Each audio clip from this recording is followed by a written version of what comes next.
నమస్తే, నేను మీ KS Naidu. KS నేను సైతం ప్రశ్నిస్తా యూట్యూబ్ ఛానల్కి స్వాగతం.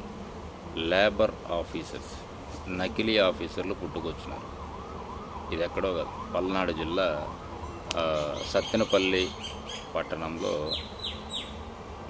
జనరల్గా ఏదైనా ఒక చిన్న వ్యాపారస్తులు వ్యాపారం రన్ చేసుకునేటప్పుడు వాళ్ళకి లేబర్ సర్టిఫికేట్ అవసరం అనేది ఒక నిబంధన ఉంది. అంటే ప్రతి వ్యాపారానికి కూడా కొన్ని రకాలైన సర్టిఫికేట్లు ఉండాలి. సో ఆ సందర్భంలో కొంతమంది వ్యక్తులు ఒక కొత్త అవతారం ఎత్తారు.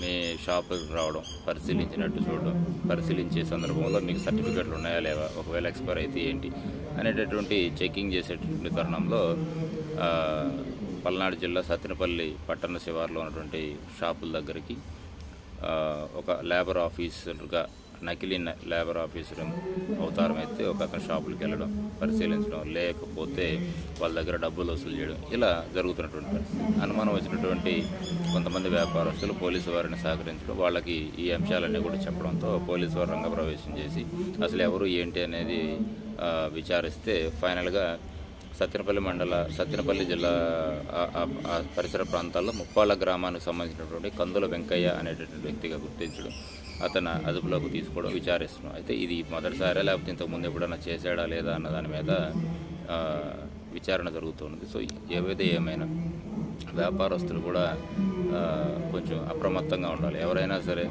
ఇలాంటి సన్నివేశాల మీద, ఇలాంటి అంశాల మీద ఎవరైనా వచ్చి అడిగినప్పుడు ఫస్ట్ ఆఫ్ ఆల్ మీరు అడగాల్సింది ఏంటంటే, మీకు ఐడి కార్డు ఉందా, మీరు ఏ డిపార్ట్మెంటు ఏంటి అన్నది ఫస్ట్ వాళ్ళ యొక్క ఐడెంటిటీని వెరిఫై చేయండి. వెరిఫై చేసినప్పుడు అందులో వాస్తవంగా ఆయన సంబంధిత అధికారి అయితే కనుక మీరు స్పందించండి, లేకపోతే కనుక స్పందించొద్దు. ఇమ్మీడియట్గా పోలీసు వారిని సహకరించండి. Thank you.